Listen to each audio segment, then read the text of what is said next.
অনেকে আমাদের কাছে আবেদন করেন, প্রত্যেকটা জায়গায় গেলে অনেকে দরখাস্ত নিয়ে আসেন, ভাই এটা গরিব মানুষ, কিছু টাকা দেন, উনি ঋণগ্রস্ত, কিছু টাকা দেন। আসুন্নাহ ফাউন্ডেশন থেকে আমরা একেবারে আইন করে, রেজলিউশন করে এটা বন্ধ করে দিয়েছি যে কোনো ব্যক্তিগত কোনো সহযোগিতা আমরা করি না।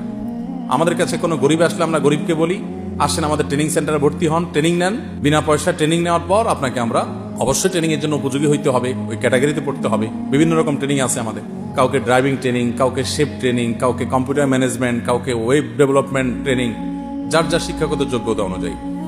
মেয়েদের জন্য আলাদা ব্লক বাটিক এবং সেলাই ট্রেনিং। ট্রেনিং দেওয়ার পর তাকে হয় আমরা চাকরি দিয়ে দিই, আর না হলে ব্যবসার জন্য উপার্জন উপকরণ দিয়ে দিই, এবং সেটাকে আবার মনিটর করে ব্যবসাটাকে স্টাবলিশ করি। এই ব্যবসা করার পর সে মাল সেল করবে কোথায়, সেলটাও আমরা করে দিই, যাতে করে একজন মানুষের পেছনে আমি 50,000 টাকা খরচ করব, 3 মাসের ট্রেনিং নেবে সে, এই 3 মাসের ট্রেনিং নেওয়ার পর মাসে 20,000 টাকার চাকরি পাবে। এই 50,000 টাকা উঠতে তার 2.5 মাস সময় লাগবে, আর আমি ক্যাশ 50,000 টাকা দিলে সে 3 মাসে খরচ করে ফেলতে উড়ে ফেলতে। আমরা আসুন্নাহ ফাউন্ডেশন থেকে জাকাত ম্যানেজমেন্টের যে কাজটা করি, আমি জানি না বাংলাদেশে আর অন্য কোন প্রতিষ্ঠান এভাবে করে কিনা। আমাদের জাকাত ম্যানেজমেন্টের 100% কাজ অলমোস্ট আমরা চেষ্টা করি এমন ভাবে করতে যে জাকাতের টাকা একটা মানুষকে দারিদ্র্য থেকে তার চিরকালের জন্য মুক্তি দেওয়া, এই প্ল্যানটাতে আমরা চাই।